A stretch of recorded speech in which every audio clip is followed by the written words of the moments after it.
इस मन की ऐसी चाल है कि जरा सा असावधान साधक हुआ कि लक्ष्य से भ्रष्ट कर देता है। फिर यही मन निरुत्साहित कर देता है, विक्षिप्त कर देता है। इसी के कथनानुसार चले तो इसी ने भ्रष्ट कर दिया। भ्रष्ट का तात्पर्य होता है जो हम लक्ष्य पे चढ़ रहे हैं उससे नीचे गिर जाना। हमारा लक्ष्य है प्रभु की प्राप्ति, जितेंद्रियता, लेकिन ये मन कई तरह से हमें भ्रष्ट करता है। यदि हमारा किसी से कभी कैसा भी संबंध है, कभी ये प्रियता से भ्रष्ट करता है, कभी भय से भ्रष्ट करता है। सामने वाला प्रतिकूल न हो जाए, बहुत ये सावधानी की जरूरत है। ये कभी भय करके, कभी प्रियता दिखा करके प्रियालाल से विमुख मार्ग का अनुसरण करता है। फिर ये इतना जलाता है, इसी ने भ्रष्ट किया, इसी ने मार्ग से गिराया, और यही इतना जलाता है कि फिर निरुत्साहित कर देता है, भगवत मार्ग में चलने लायक नहीं रखता है। बहुत कृपा पात्र और सुजान उपासक वही है जो इस दुष्ट की दुष्टता को पहचानता रहे। बाहर कोई शत्रु नहीं है, बाहर कोई हमारा कुछ नहीं बिगाड़ सकता। हमारा बिगाड़ने के लिए पर्याप्त है हमारा मन। ये मन ही दुर्दशा करे, मन ही इतना नीचता किए हुए है कि हम बार बार शास्त्र की बात सुनते हैं, बार बार सतमार्ग पर चलने का उत्साह बनाते हैं, और ये दुष्ट ऐसी चेष्टा कराएगा, ऐसा संकल्प बनाएगा, फिर गिराकर निरुत्साहित कर देगा। जहां रति कर रहा है मन वहीं लगा देता है। निराश नहीं होना, इसकी चाल को पकड़ो। ये दो प्रकार से फंसाता है, प्रियता और भय से। बहुत मनन की हुई बात है। भयभीत तो होना मत, क्योंकि निश्चय कर लो कि मरना है, तो इससे ज्यादा भय क्या दे सकता है। हमारी इज्जत श्यामा श्याम है, इससे भी भयभीत मत हो। अगर गलती हो रही है सुधार करो, गलती हो गई है प्रभु अहम त्वाम सर्व पापेभ्यो मोक्षयिष्यामि मा शुचः, आपको कमजोर होने की जरूरत नहीं है। बहुत ध्यान से सुनना, आपको कमजोर होने की जरूरत नहीं है। प्रमाद स्थिति में हमसे गलती हो गई, हम उस गलती को दोबारा ना करें। और ध्यान दीजिए, वो गलती कराने वाला आपका मन है। जब आप आनंदित होंगे, जब आप उत्साहित होंगे, तब ये फंसाएगा। इसकी चाल है। इसीलिए उदासीन अति रही गोसाई, जो उदासीन रहता है उसकी नजर अपने मन पे रहती है। और जरा सी भी उन्मत्तता आई कि फिर मन जो है वो ऐसी जगह फंसाता है।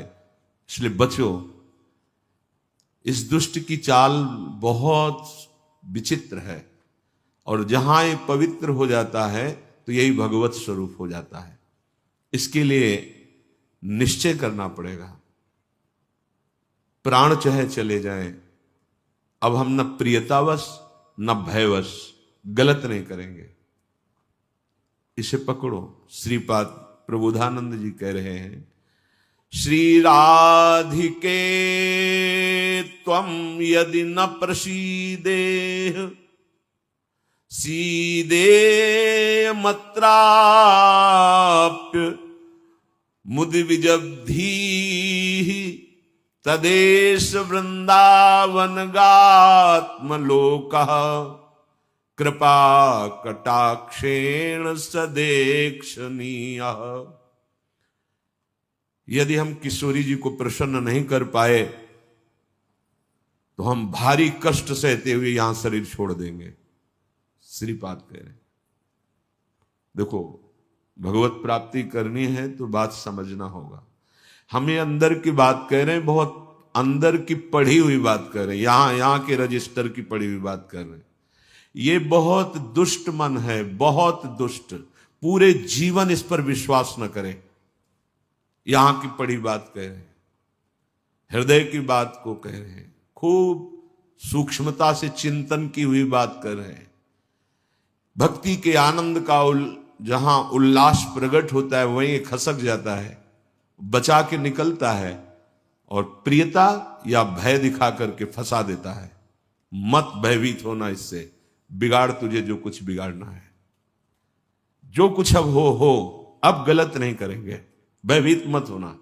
और प्रियता तो है ही नहीं, कौन प्यार करता है? प्रियता तो है ही नहीं। ये केवल प्रियता का भाव दिखाकर हमें परम प्रियाजू से बिलक करना चाहता है। इतने बड़े महापुरुष जो ब्रह्मबोध संपन्न है, बहुत बड़ी स्थिति होती है ब्रह्मबोध, कोई साधारण बात नहीं है। वो जब इस प्रेम रस मार्ग का रसास्वादन वृंदावन रस का हुआ तो वो उनको थोड़ी जरूरत रह गई अब प्रेम की। ये हमारे लिए श्लोक लिखा हुआ है। महापुरुष जन जो अपने अनुभव वर्णन करते हैं वो हमारे लिए वर्णन करते हैं। कह रहे श्री राधिके त्वम यदि न प्रसीदे, यदि मैं आपको प्रसन्न नहीं कर पाया इस जीवन में,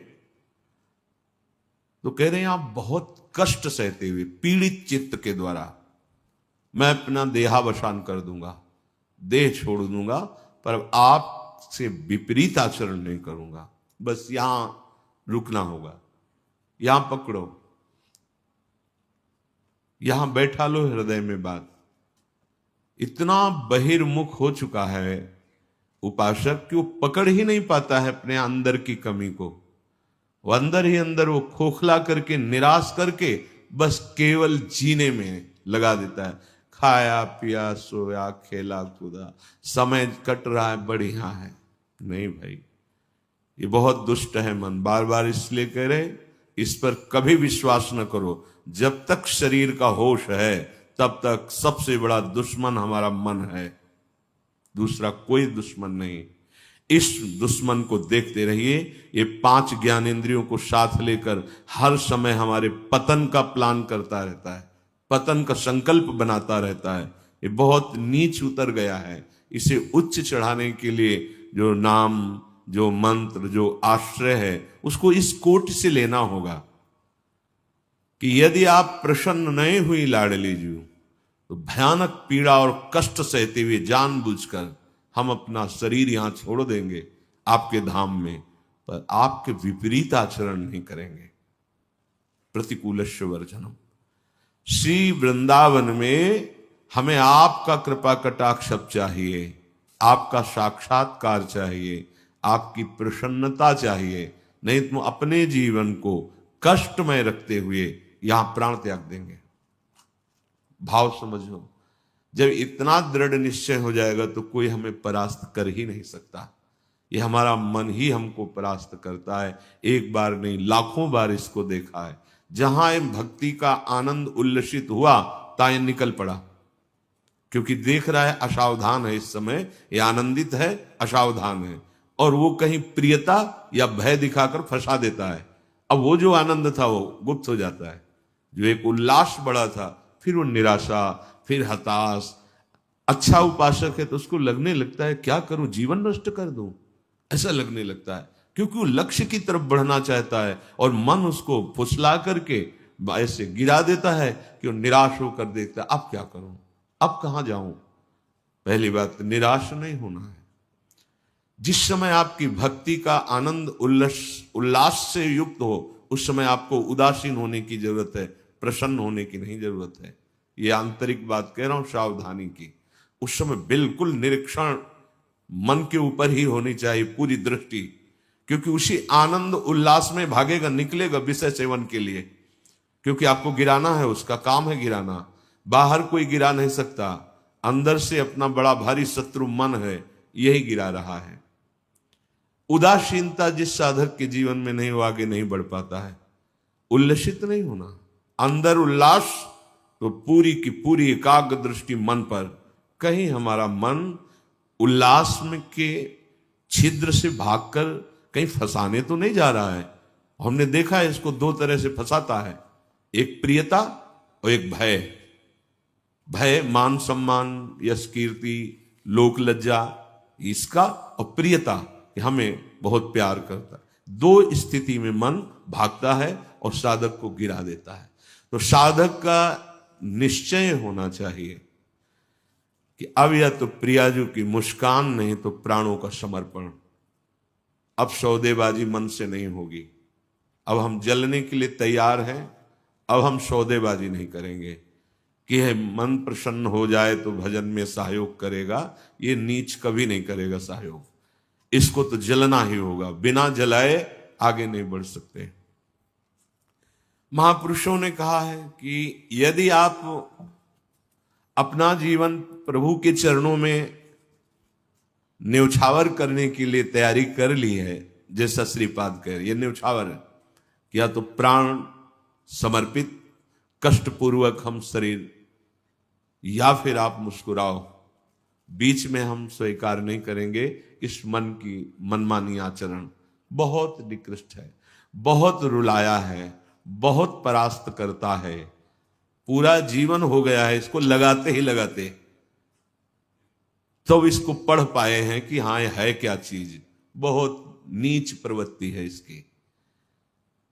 एक क्षण तो ये वैराग्य की स्थिति में, एक क्षण में आपको लगेगा भगवत प्राप्ति की स्थिति, और एक क्षण में इतनी गंदी स्थिति पैदा कर देगा कि लगेगा अभी तक जीवन में कुछ हाथ ही नहीं आया। साधक की धज्जियां उड़ाता रहता है मन। और गुरु कृपा पात्र जो चाल इसकी समझ गया, हर चाल पे वही लगाम खींच दी, बच गया। नहीं, बहुत नीच प्रवृत्ति का है ये। अगर इसको समझ पाओगे तो आगे बढ़ पाओगे, नहीं तो निराशा पैदा करके भगवान से विमुख कर देता है। लाखों चलने वालों में कितनों को गिरा दिया, आगे बढ़ने लायक नहीं रखा। इसी मन का खेल है। तुम अपना जीवन प्रभु के चरणों में न्यौछावर कर दिए। अब उनकी कृपा की बाट जोहते हुए मस्त रहो। और ये मस्ती मन के निरीक्षण से युक्त बनी रहनी चाहिए। मन को ढील दिया ना जहां कि आज तो बहुत बढ़िया भजन हुआ, आज बहुत आनंद, वहीं निकल के फंसा देगा। यह अनुभव की बात है। आनंद की उमगन में इसके निकलने के चांस होते हैं। वो उसी, जब साधक आनंद उमगन में होता है तब वो निकल कर किसी विषय में उसे बांध देता और उस आनंद को खा गया। जो आनंद उल्लास था, अब वो पश्चाताप की आग जल रही है। अब फिर उसको लगता है इतने दिन मेहनत करने के बाद तो इतना हम चढ़ पाए थे, फिर मुझे गिरा दिया। फिर वो निराश होने लगता है।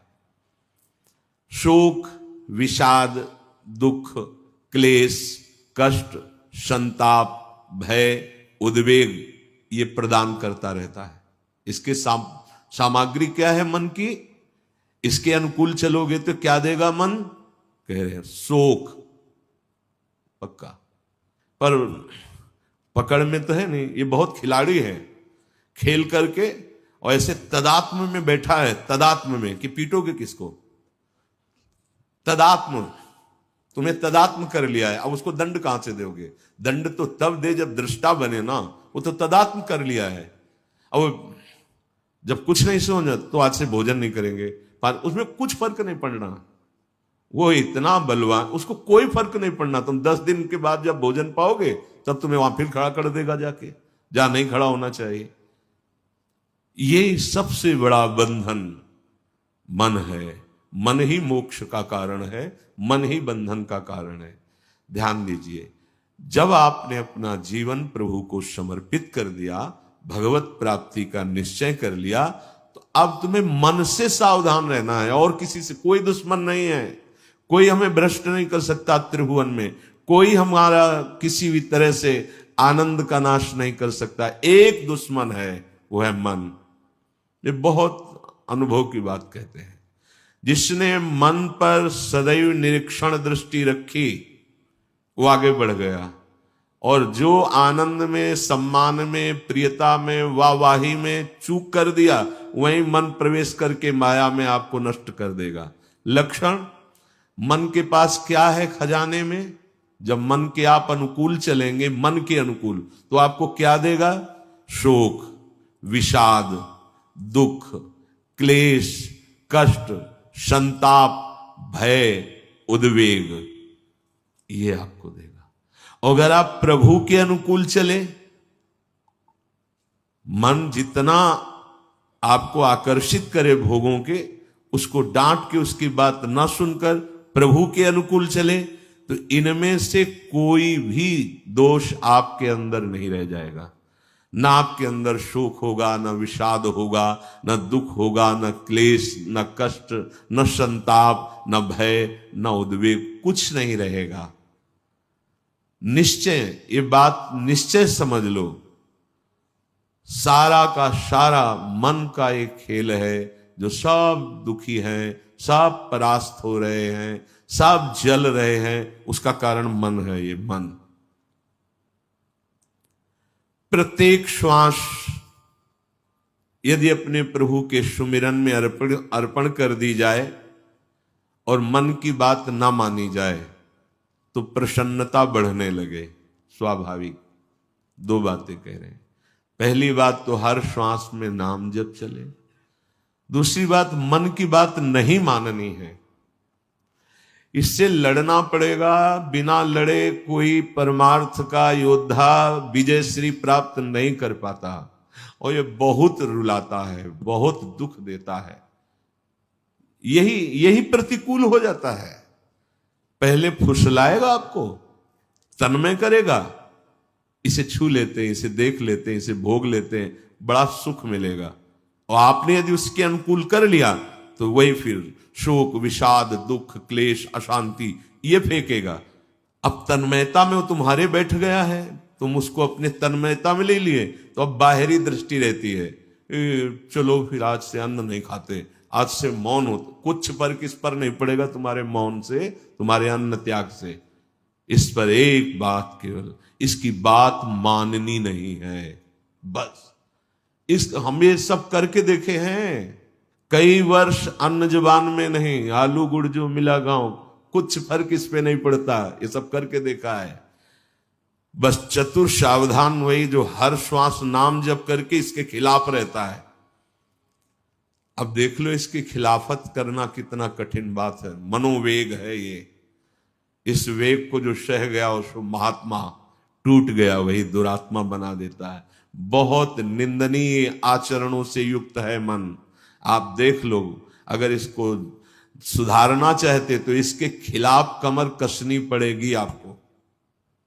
जबरदस्ती इसको भजन में लगाना पड़ेगा और इसकी बात नहीं माननी होगी। नाम में बड़ी सामर्थ्य है। मतलब ये जो हम कह रहे हैं, अब कैसे तुम्हें स्थिति कैसे बताएं, ये बड़ी ऊंचाई से गिरा देता है मन। ये कोई छोटी मोटी शक्ति नहीं है मन। इंद्रियाणाम मनश्चास्मि, ये भगवत स्वरूप है। ऐसा खेल रचा गया है माया का, ऐसा रचना रची गई कि अगर इसका सपोर्ट ना करो तो जीना मुश्किल है। ध्यान देकर देखो, सारा खेल तो इसी के अंतर्गत, और सपोर्ट करो तो जीना मुश्किल है। अब निकलो इस खेल से, निकलो तो परम पद मिल जाएगा। बस जिसने नाम जपा, हरिराम व्यास जी एक पद में कहते हैं, नियंता पतितन को हरि नाम। यही हमारे अंदर कमी हो रही है, इसीलिए हम हार रहे हैं मन से। हम इन सब बाहरी बातों को कोई महत्व नहीं देते। एक है, केवल एक, वही अनेक रूप रखकर तुम्हारे सामने आ रहा है, छुपा छुपी का खेल खेल रहा है। ये अगर मान सम्मान प्रतिष्ठा है, नाटक है माया का, कुछ इससे नहीं होने वाला। कोई इससे आत्म शांति नहीं प्राप्त होती, इससे आत्मानंद की अनुभूति नहीं होती। ये उपलब्धि ना मान ली जाए, हाँ कि बहुत ऐसा, ये सब स्वप्न है, स्वप्न है। वो एक जादूगर विविध रूपों में आके कह रहा है, पहचान, अगर मेरे मार्ग का पथिक है तो पहचान, मैं तेरे सामने हूं। तो पहचानना तो भूल जाते हैं। अरे बहुत बड़ा सूक्ष्म खेल है। जीत गए तो ब्रह्मा भी नमस्कार करेंगे, ये ऐसा खेल है।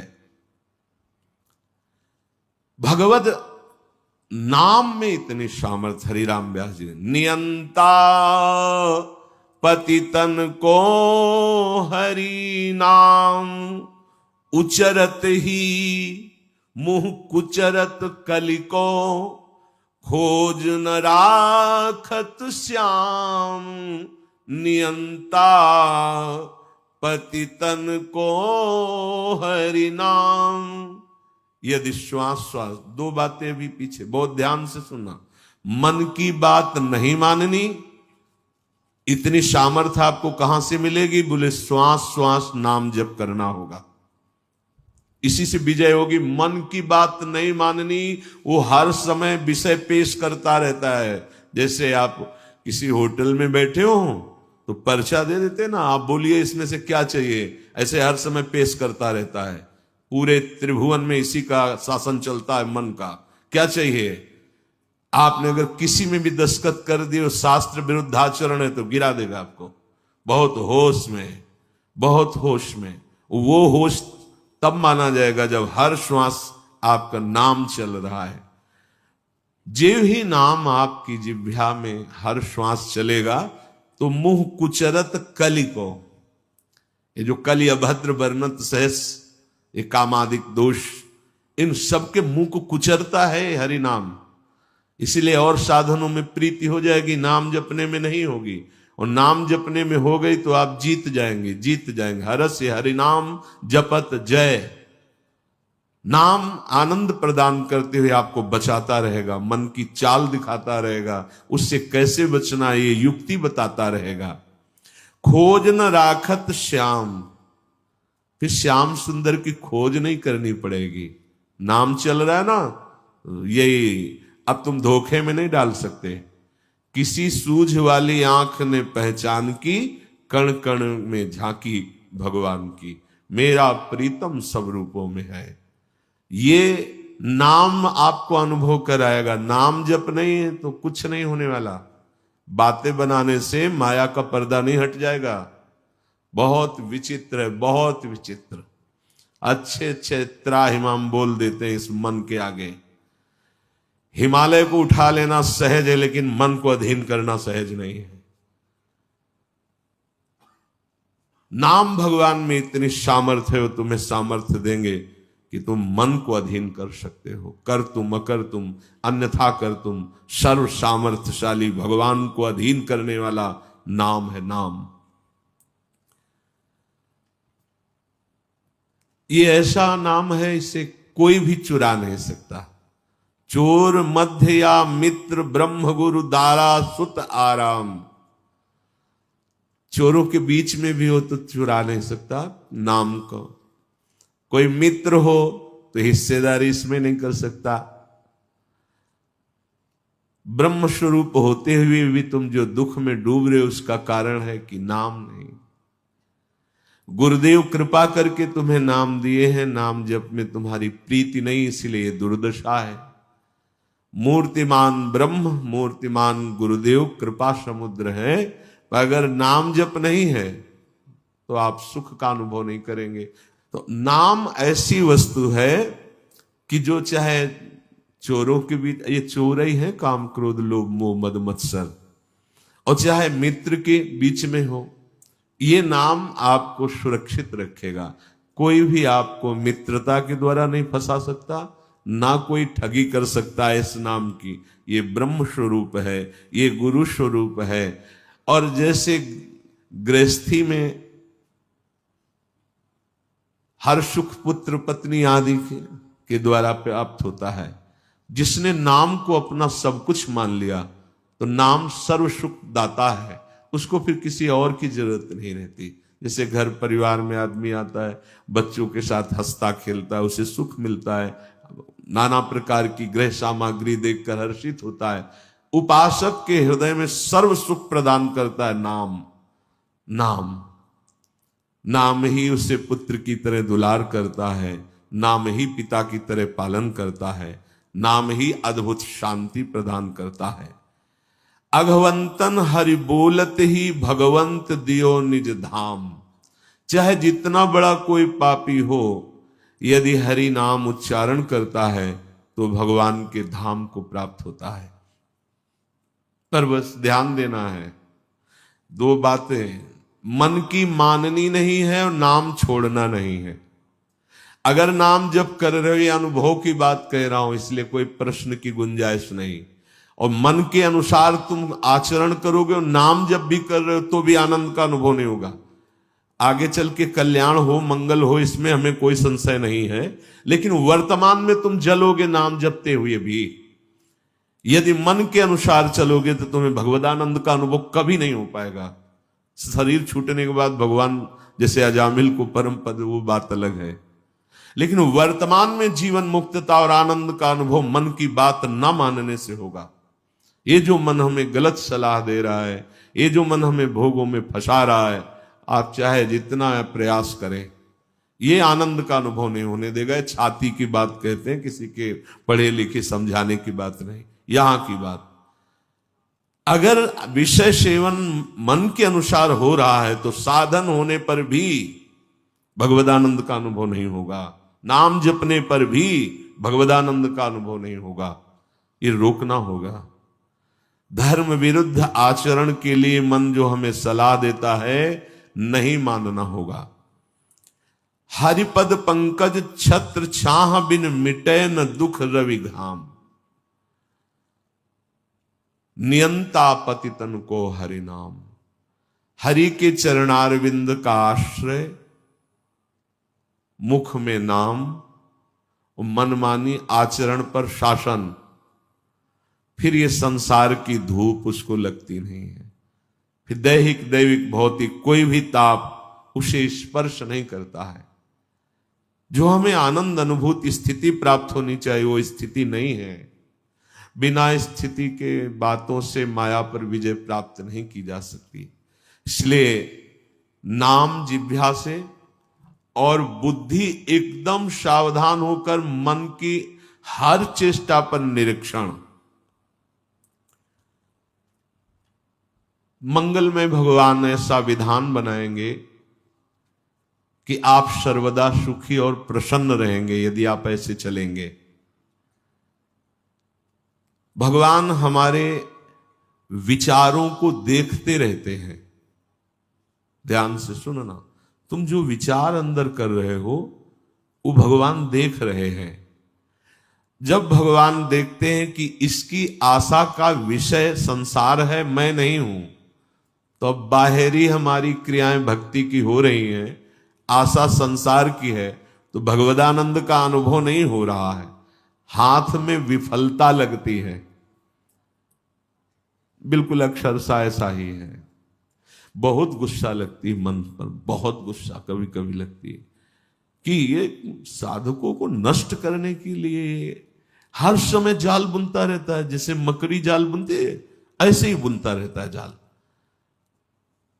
और ये खुद जलता है, खुद परेशान होता है, खुद बंधन युक्त होता है।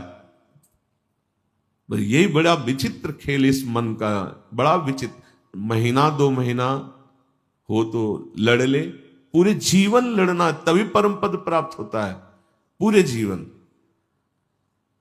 जरा सी चूक होती फंसा देता है, निराश कर देता है, उदास कर देता है। भगवान तुम्हारे अंदर के विचार को देखते हैं। तुम्हारे विचार में यदि आंतरिक संसार के सुखों की आशा है तो वो आपके अंदर हैं, अनुभव में नहीं आएंगे। देख लो, जो लोग कहते हैं ना कि इतने वर्ष हो गए हमें नाम जप करते, उसका भाव समझो।